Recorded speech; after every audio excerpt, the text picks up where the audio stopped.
faut beaucoup de sagesse, beaucoup de discipline et beaucoup de discernement. Qu'est-ce que j'appelle discernement ici? Ce n'est pas seulement la capacité de détecter l'esprit qui anime l'homme, mais beaucoup plus à un cadre approprié pour l'exercice, pour l'épanouissement et pour l'émergence de son porteur.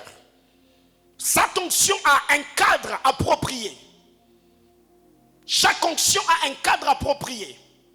Il y a plusieurs personnes qui ont vu leur vie et leur destinée être retardée, eh bien parce que vous avez exposé votre onction dans un cadre qui ne vous a pas permis d'accomplir la mission que le Seigneur vous a assignée sur la terre des hommes. Il y a des endroits où le bien-aimé Sauveur, celui qui guérissait les malades, qui ressuscitait les morts, il est arrivé. Parce que ce cadre-là n'a pas reçu ou n'a pas accepté son onction, ça ne l'a pas permis de faire dans ce lieu-là les choses qu'il a fait dans d'autres lieux.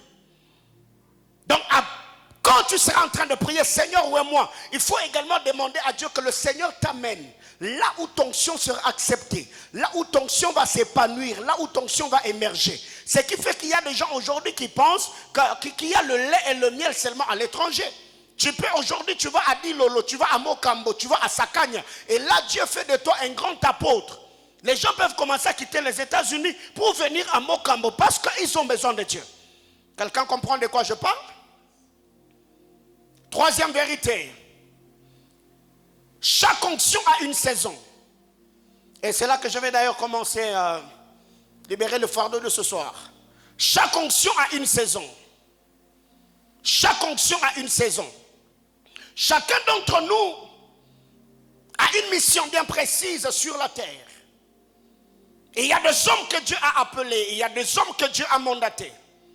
Et le Seigneur, en t'appelant, il peut permettre par son esprit qu'à un moment donné dans ta vie, que tu peux beaucoup de prier dans le jeûne, dans la prière, dans la consécration. Et il y a un moment où tu ne fourniras pas beaucoup d'efforts.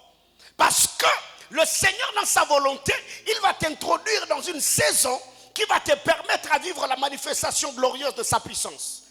Alors beaucoup d'entre nous, nous sommes de ceux qui prient. Nous jeûnons, nous nous sanctifions, nous nous consacrons. Nous payons le prix, mais nous ne nous préparons pas par rapport à la saison. Ce qui fait qu'il y a des gens aujourd'hui qui ont beaucoup jeûné, qui ont beaucoup prié, mais ils n'ont pas travaillé leur caractère. Quand la saison arrive, ils entrent dans la saison, mais c'est le caractère qui les trahit dans la saison et écoute à la manifestation glorieuse de la puissance de Dieu. Quelqu'un me comprend? Donc comment se passe ces choses? Chaque onction a une saison. Chaque destinée, chacun d'entre nous ici, il y a toujours une saison dans sa vie où le Seigneur a fait certaines choses. Ce qui fait que même les enfants d'Israël, pendant qu'ils marchaient avec le Seigneur, ils priaient toujours, Seigneur, comme au jour d'autrefois.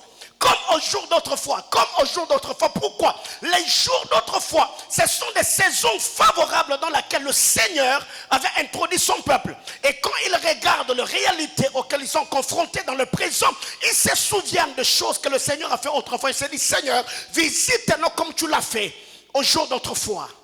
Mais vous devez savoir, Dieu peut t'introduire dans une saison. Mais la saison où Dieu va t'introduire, cette saison-là ne sera pas éternelle. Ce qui fait que même dans le domaine du ministère, il y a des saisons. Quelqu'un me comprend? Il y a des saisons.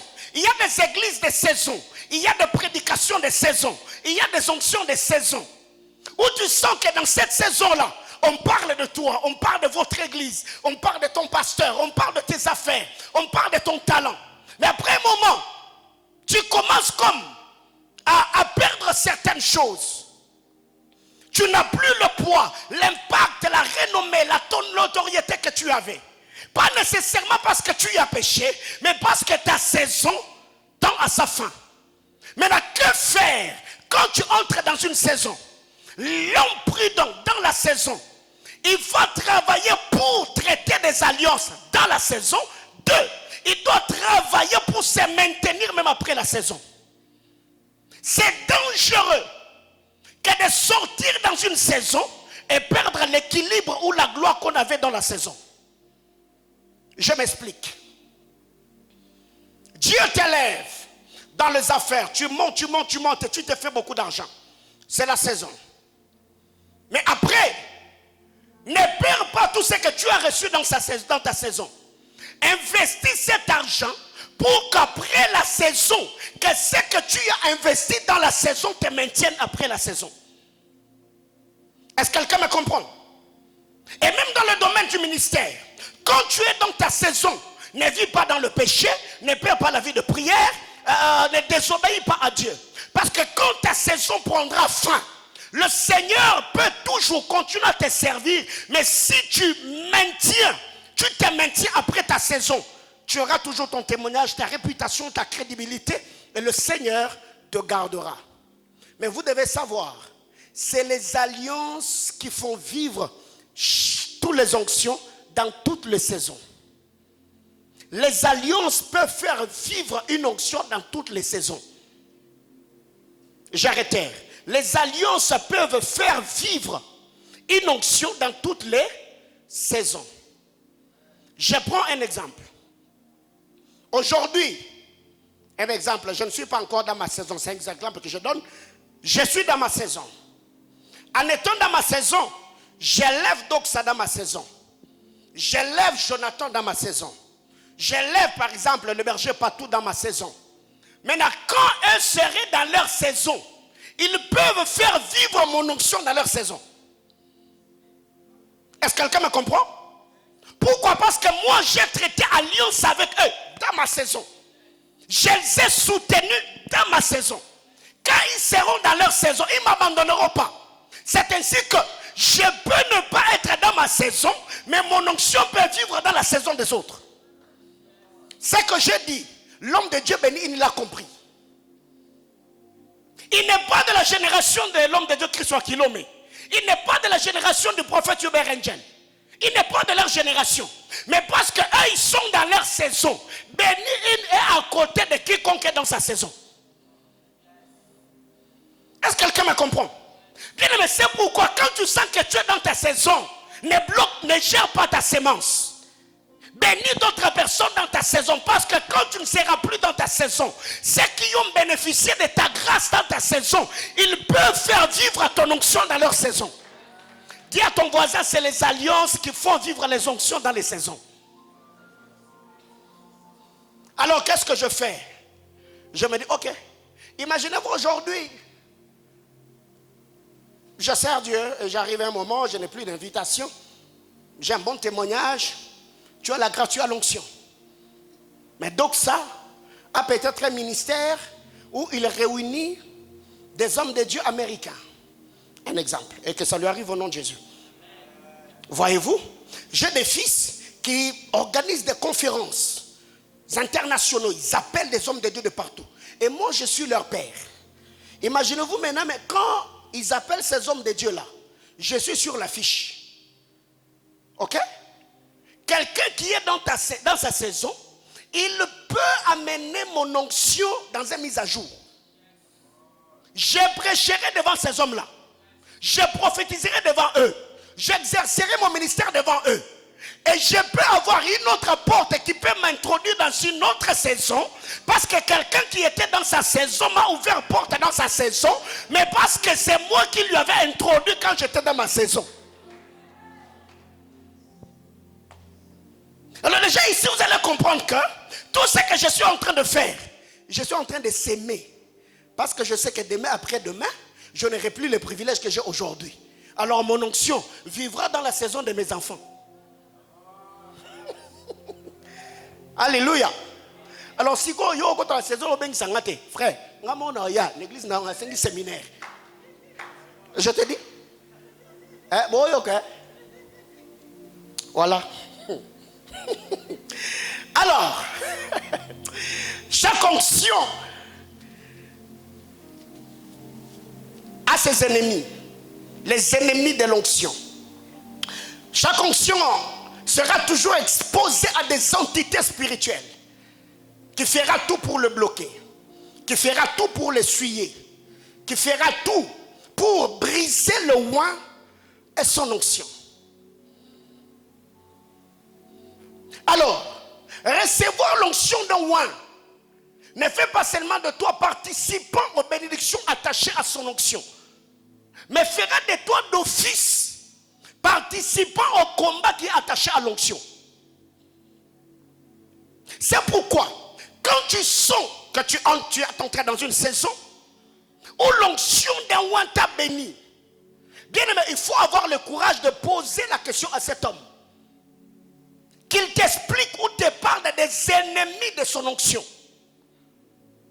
Et si déjà lui t'explique les ennemis de son onction, ça va te permettre même sur comment prier afin que tu ne puisses pas tomber devant ces entités-là.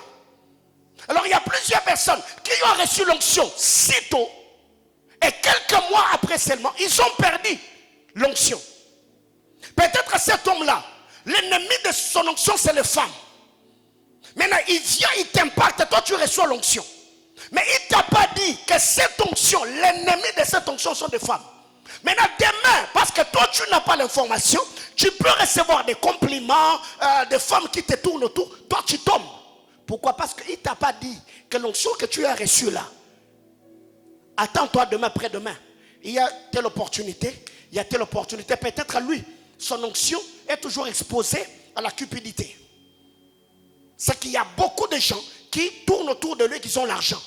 Mais lui, malgré les gens autour de lui qui ont l'argent, mais il a discipliné son cœur à ne pas être cupide. Mais toi, quand tu reçois l'onction, les gens commencent à venir avec l'argent, tu vas commencer à prendre tout, à escroquer les gens, la manipulation, et tu finiras par prendre l'onction et tu vas le regretter. Que quelqu'un me dise amen. Alors, que faire maintenant? Que faire pour être bénéficiaire d'une onction de manière directe ou indirecte? Premièrement, je ne vais pas m'attarder là-dessus. Il faut être de la lignée biologique ou spirituelle du roi. Il faut être de la lignée biologique ou spirituelle du roi. Il faut être de la lignée du roi. Et si je parle de l'onction juridictionnelle, pourquoi je ne vais pas m'attarder là-dessus? Parce qu'on a parlé de ces choses le dimanche.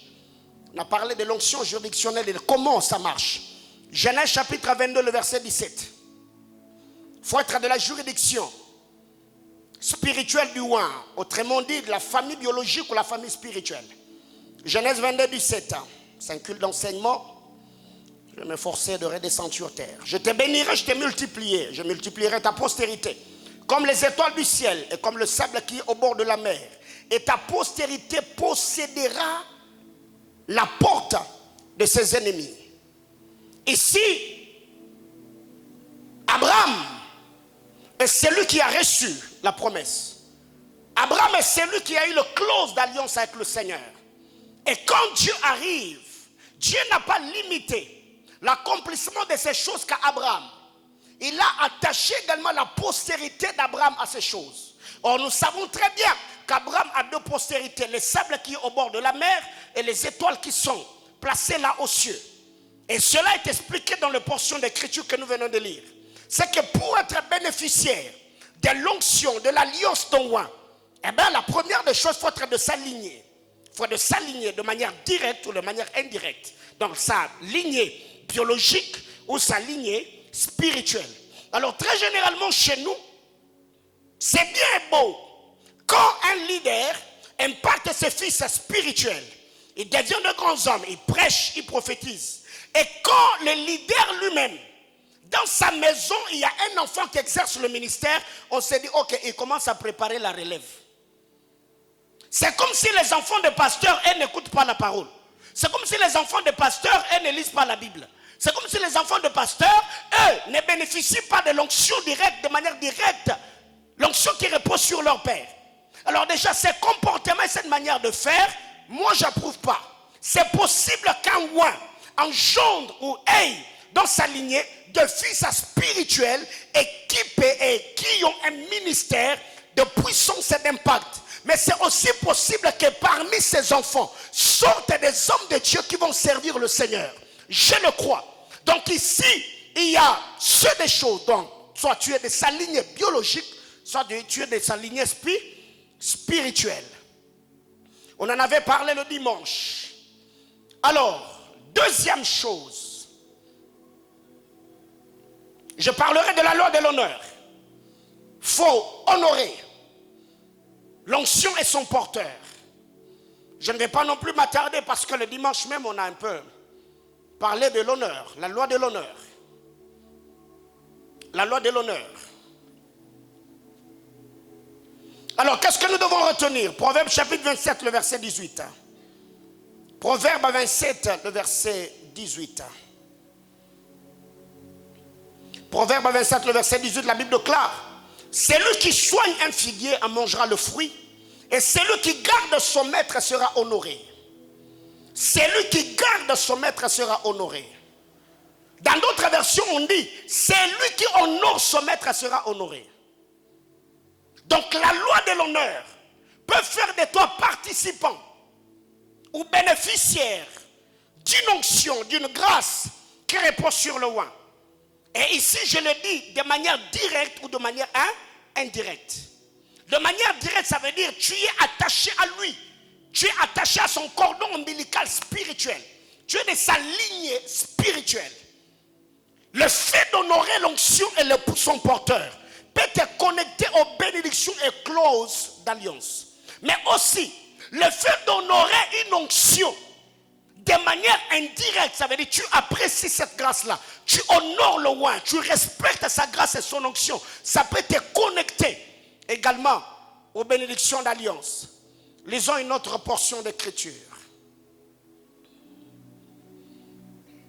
Honorer le oint et son onction. Jean chapitre 5, le verset 23. Jean 5, 23. C'est le bien-aimé Sauveur qui parle. Il dit: afin que tous honorent le Fils comme ils honorent le Père.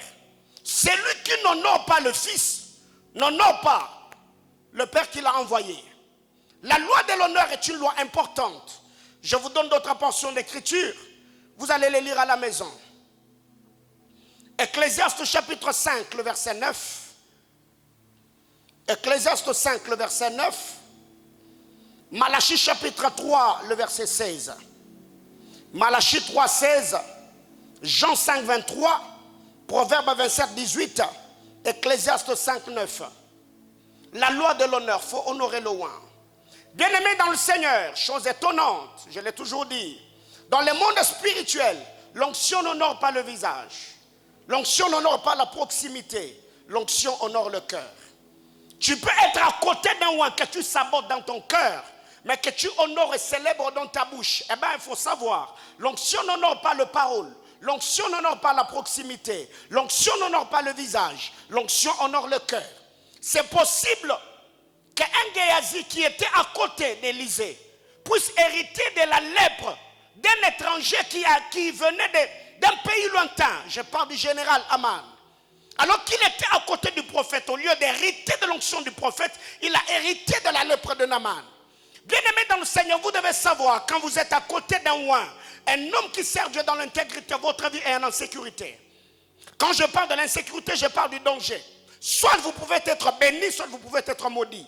Tout est fonction du cœur et de la manière dont vous considérez la personne et la grâce qui repose sur lui. Quelqu'un comprend de quoi je parle?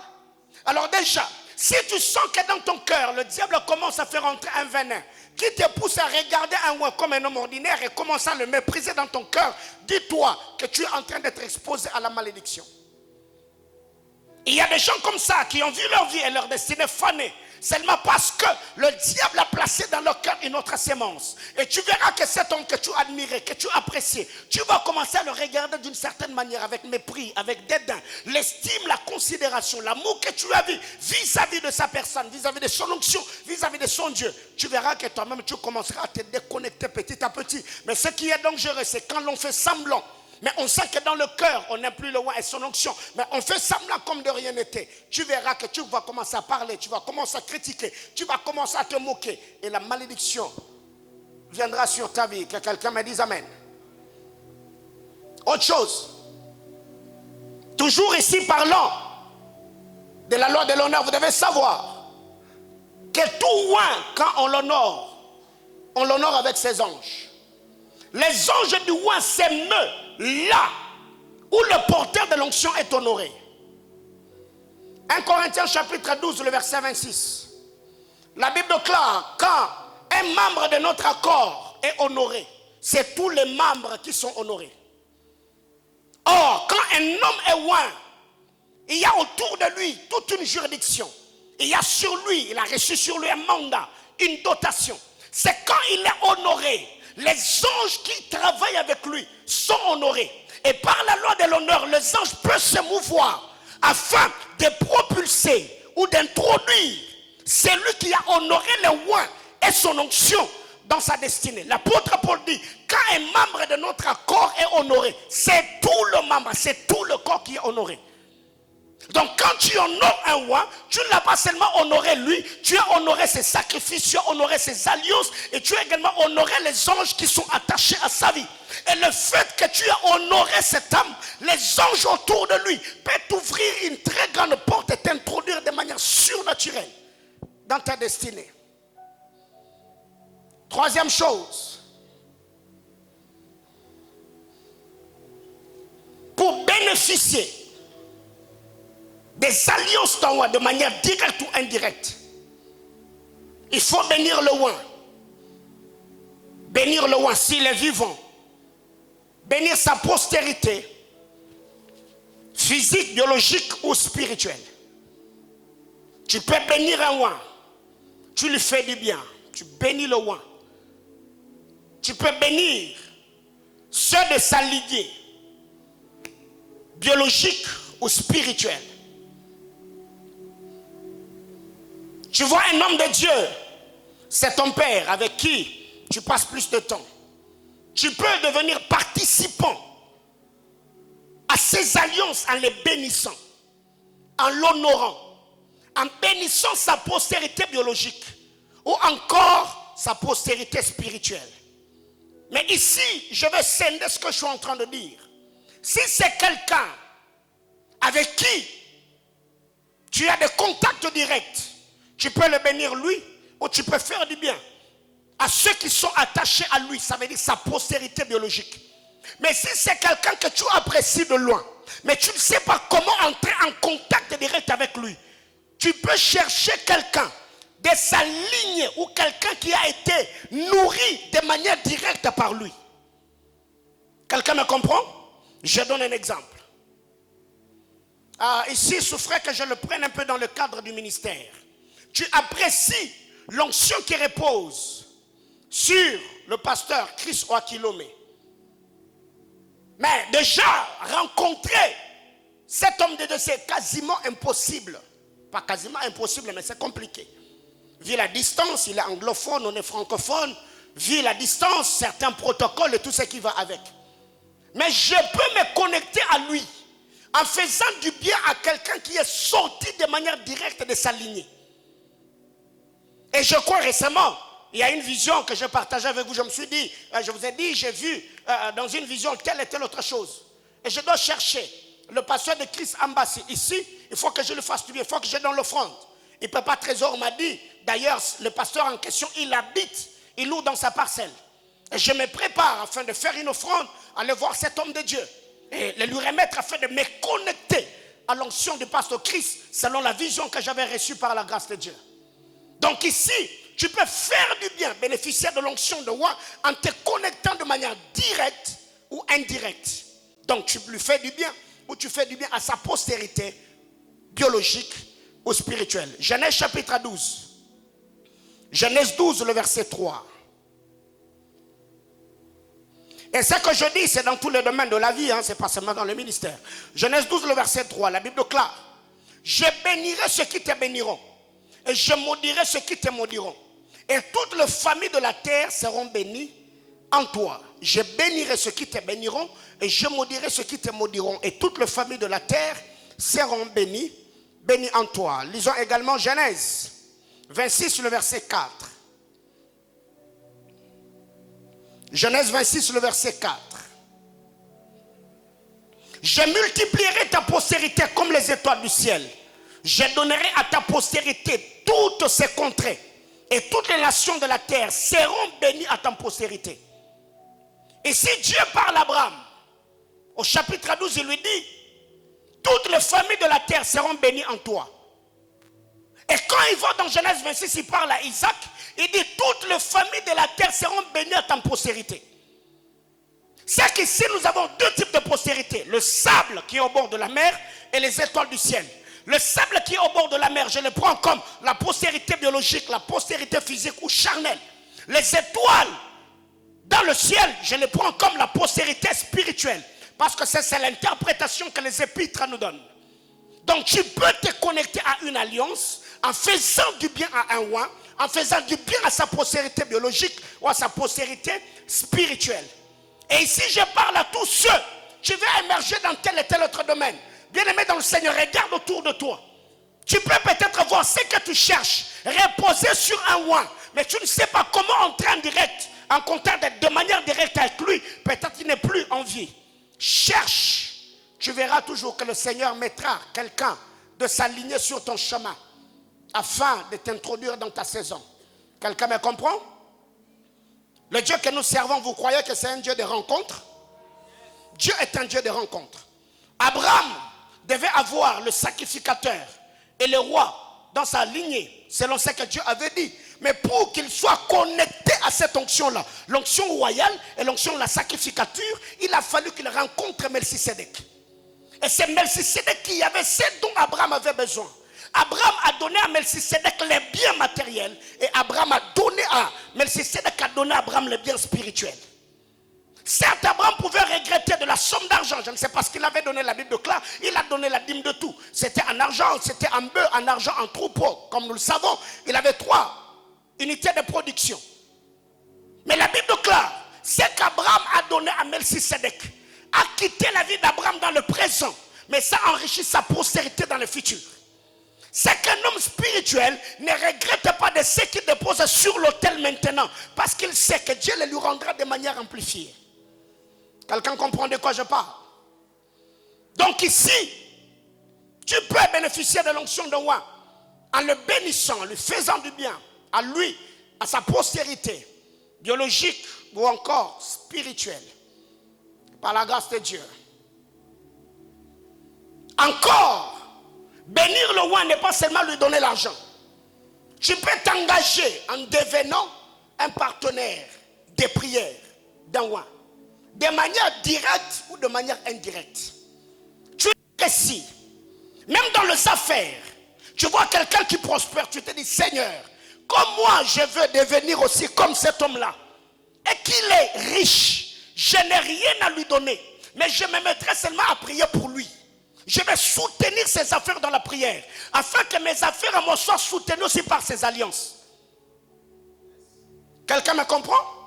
Bien aimé, écoutez, j'ai fait plus de 9 ans ou de 10 ans. La dame Carlos est là et maman Chantal d'ailleurs elle a travaillé dans ce département. J'étais partenaire spirituel du ministère du pasteur Marcelo Tounassi à Soumani. Je me souviens, il y a des fois où j'allais à la montagne sans qu'il soit au courant. J'allais à Mangengengue, jeûnant, priant pour son ministère. Pas parce que j'étais président du département, j'étais ouvrier au milieu de partenaires spirituels. Jusqu'à ce que je crois en 2012 ou 2012, on m'a confié l'intercession du ministère.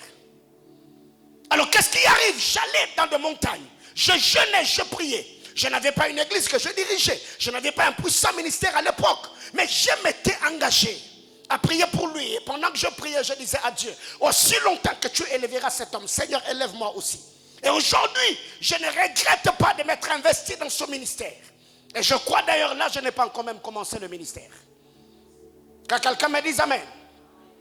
Ici, je viens interpeller le partenaire spirituel de cette église. Tu as pris l'engagement de prier pour mon ministère. Si tu n'honores pas cette dernière, ça peut sécher ta vie. Ouais, ça on ne dira pas Amen.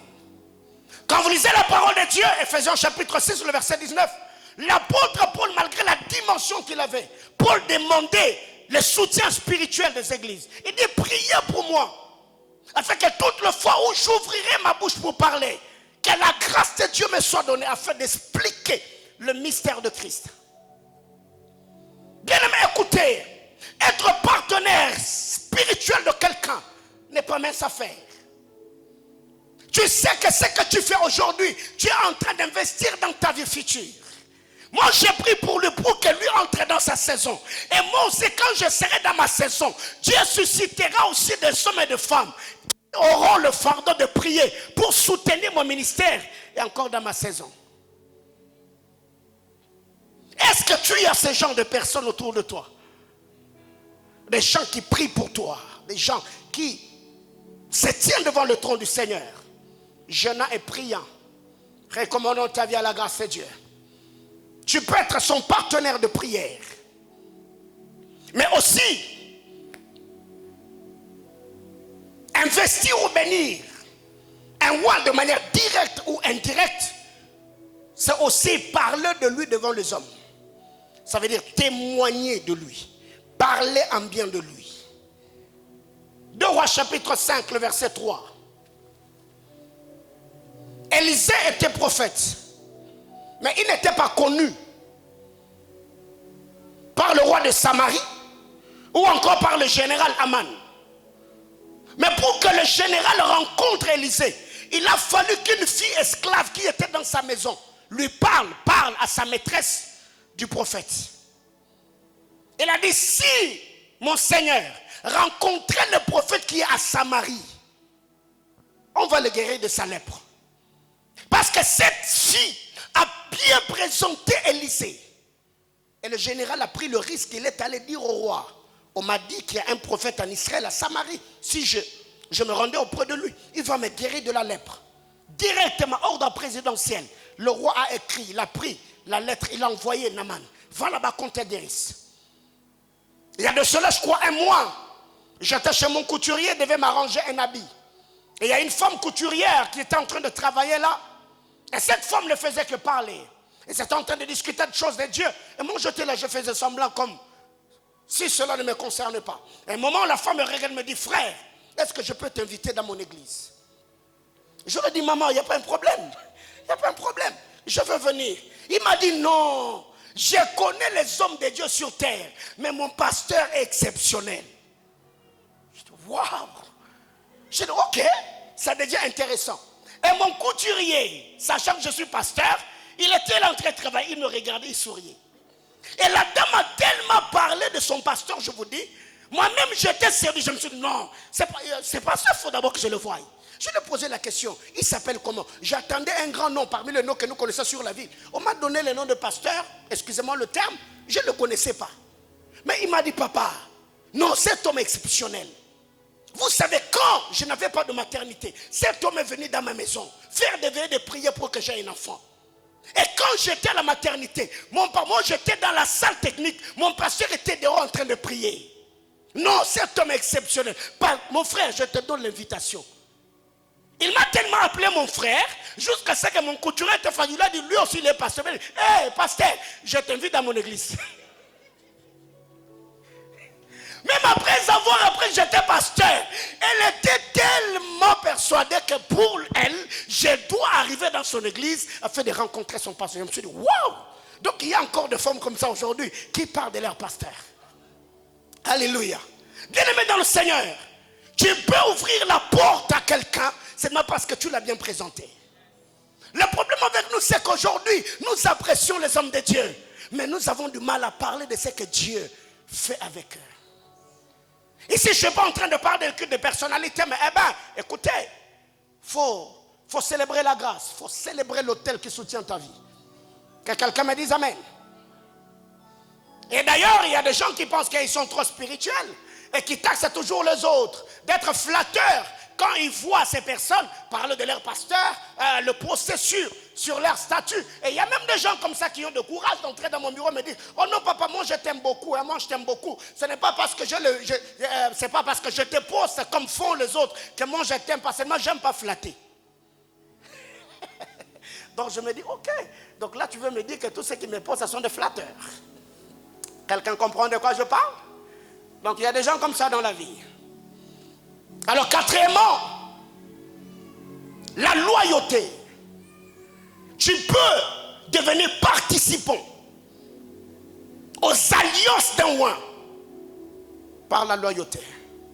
Et si je voudrais dire, la loyauté c'est la porte qui mène à la royauté.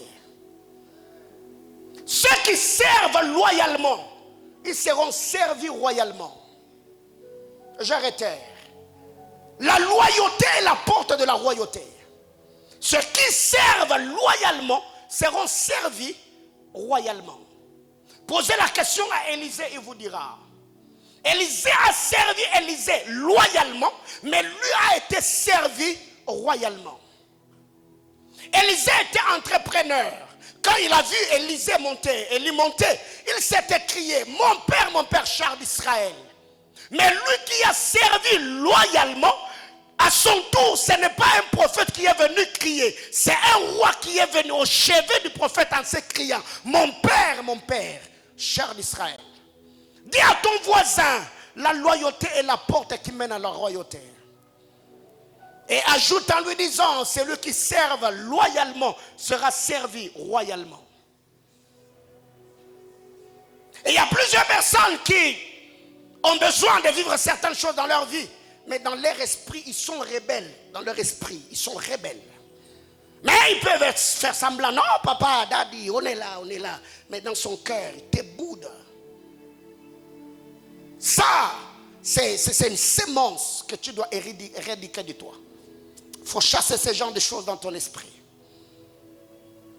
40e chose. 5.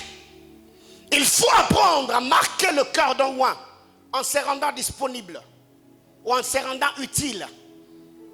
L'utilité, la disponibilité, le dévouement peut ouvrir une porte surnaturelle dans la vie.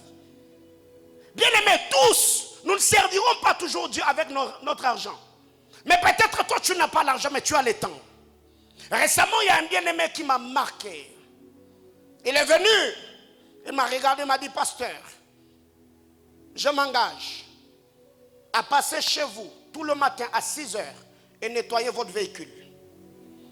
De lui-même, il ne m'a pas donné l'argent. Il m'a dit, je prends l'engagement. Pendant un mois, je passe à la maison, je nettoie le véhicule. Avant même qu'il ne finisse de travailler, je vois le berger patient m'écrit, me dit, papa, voudriez-vous que tel frère devienne le berger adjoint de mon département? Berger patient, vous avez mon accord.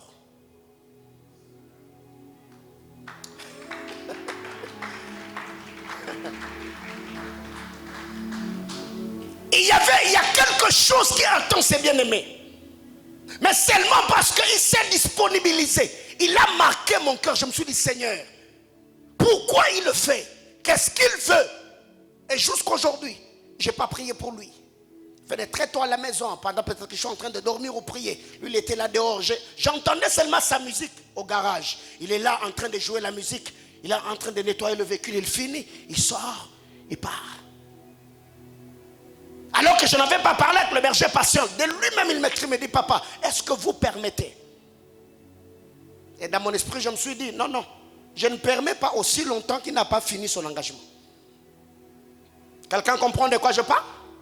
Bien aimé dans le Seigneur, vous pouvez toucher le cœur d'un homme. La Bible déclare, le présent d'un homme lui ouvre la porte et lui donne accès auprès du roi. Si toi tu n'as pas de présent, tu n'as pas de biens matériel ou financier, bien aimé, ta disponibilité, ta loyauté, ton dévouement, ton sérieux, la loi de l'honneur peut te connecter à une onction, à une grâce, et on peut libérer sur toi une onction que tu ne pouvais jamais recevoir par tes sacrifices et par tes montées à la montagne. Bien aimé frère, posez-lui la question. S'il y a des frères qui étaient scellés dans l'œuvre de Dieu à Kinshasa, ah non, le nom de Paulin faisait partie. Il y a des moments où j'ai quitté les Massalong jusqu'à limiter des émories à pied. Parce que je devais être là 30 minutes avant le culte. Je n'ai pas le transport. C'est l'œuvre de Dieu, c'est l'engagement que je prie. Chemin faisant, beaucoup de parler en d'autres langues. Donc j'ai préparé mon culte en route. Peut-être en sortant à la maison, quelqu'un va dire, il va ici au frère, Nando qui est culte.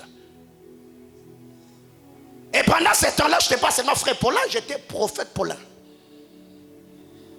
J'ai servi Dieu.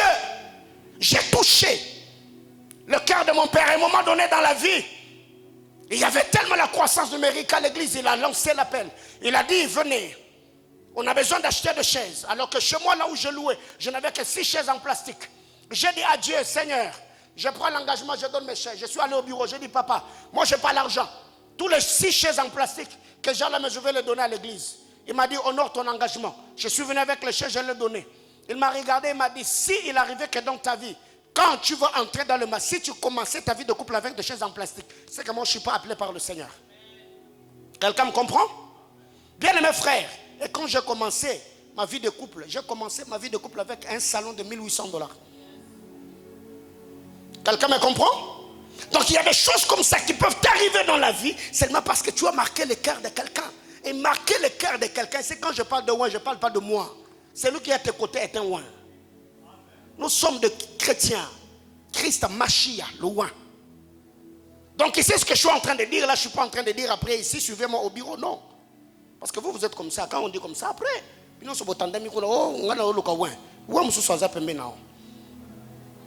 me comprend? Ok. 6. Le texte que je viens de dire, marquer le cœur de ouin, c'est Ruth chapitre 1er, le verset 16 et le verset 17. Ruth chapitre 1er, le verset 16 et le verset 17. Vous savez ce que c'est? Ruth a marqué le cœur de Naomi. Pas quand son mari était vivant. Pas quand son beau-père était vivant. Mais c'est quand Naomi n'avait plus rien que Ruth a manifesté son attachement. Où tu iras, j'irai. Où tu mourras, je mourrai.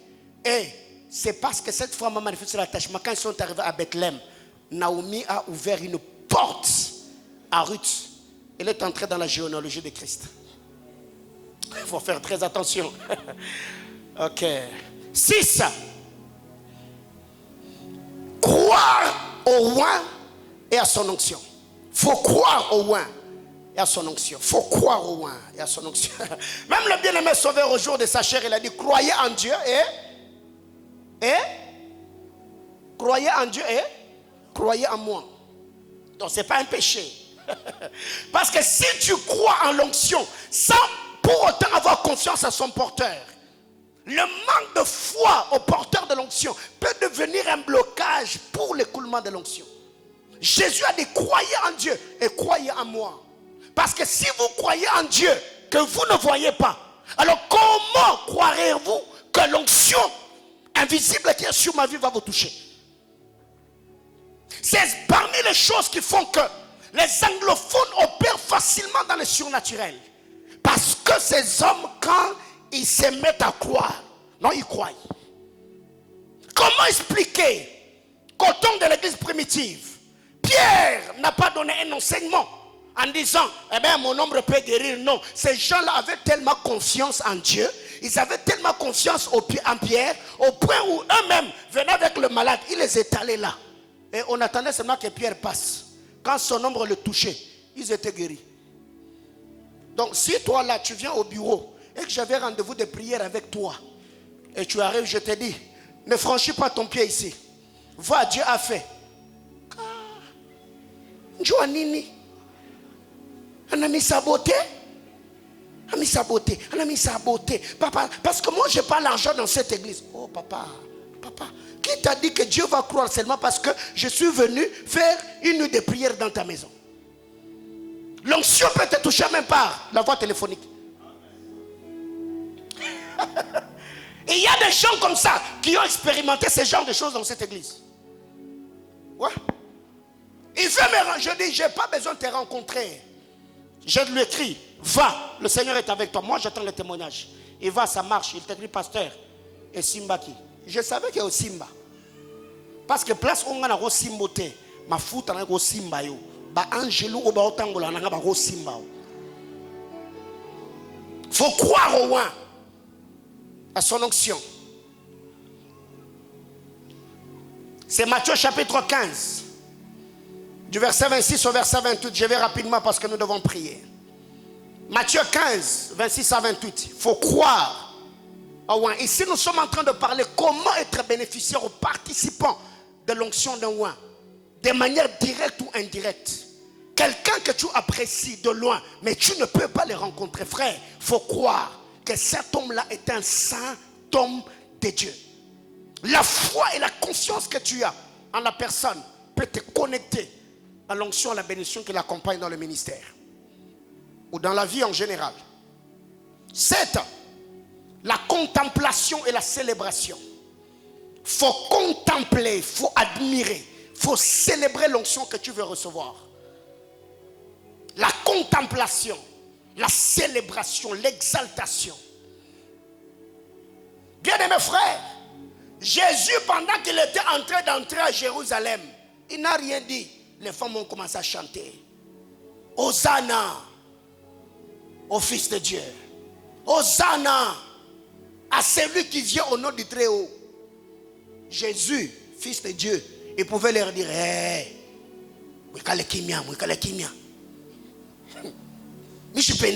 papa,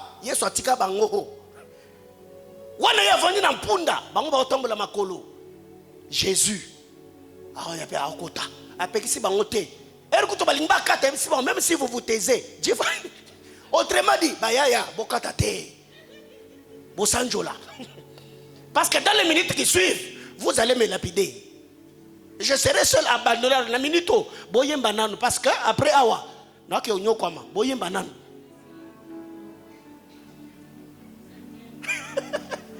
Tala, yo tanga Yesu mabe, otanga ki mabe penza. Mwana Dawidi, il est là.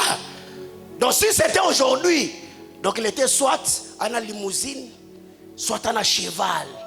Ce qu'on a membre, va célébrer. Yesu mwanzambe, aoko tape. Aoko tawapi na Yerusalem. Aokende.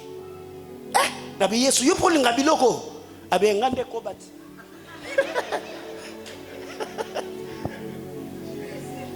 Alléluia. Yesu mwanzambe. Kasa sa mwanzambe. Yongo photo sanjo la gaye.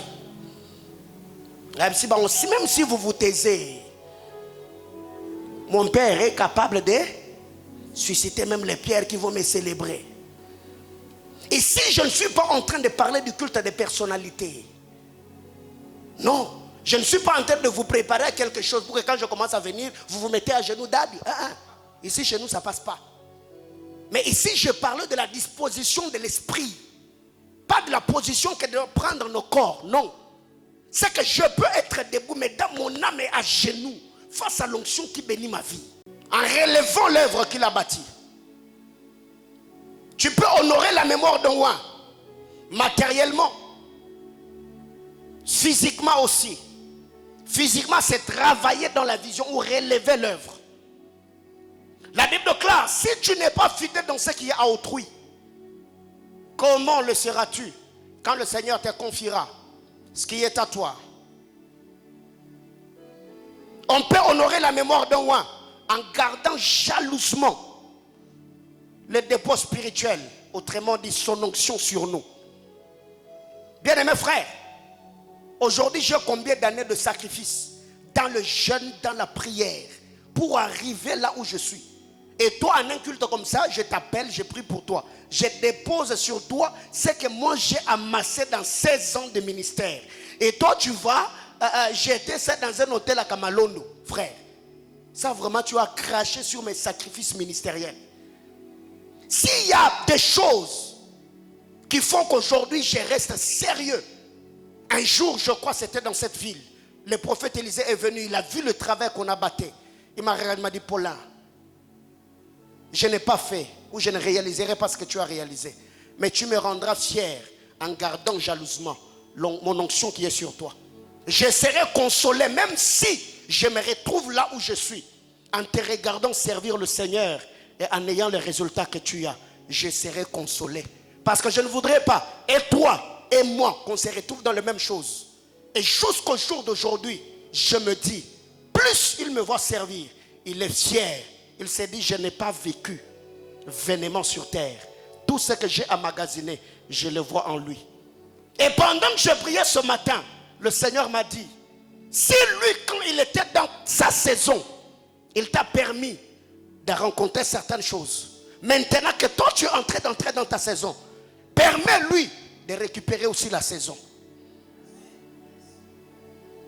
Et je ne sais pas si ça sera cette année ou l'année prochaine. On va s'organiser. Je vais lui acheter le billet. Il va venir, je vais le loger. Il va nous bénir ici. Le Seigneur m'a parlé ce matin que je le fasse. Oh. Si tu ne vas pas le faire, moi je vais le faire. Parce que je sais ce qui est attaché derrière cela. Que Dieu nous bénisse abondamment. Je finis mon enseignement.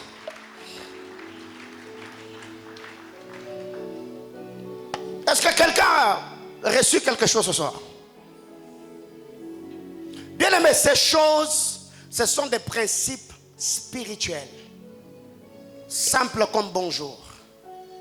Limpides comme l'eau pure. Mais seulement, ce sont des choses que nous connaissons. Mais nous avons du mal à le faire. Alors quand tu vois un homme avoir des résultats que tu n'as pas, dis-toi qu'il a compris ce que tu ne comprends pas. Ou soit il est en train de faire des choses que toi tu ne fais pas. Bien aimé, parmi les choses qui font ma force, c'est la loi de l'honneur. Je ne crache jamais sur le gloire, jamais. J'honore les onctions. Je respecte le grâce. Lèvons-nous. On va prier le Seigneur.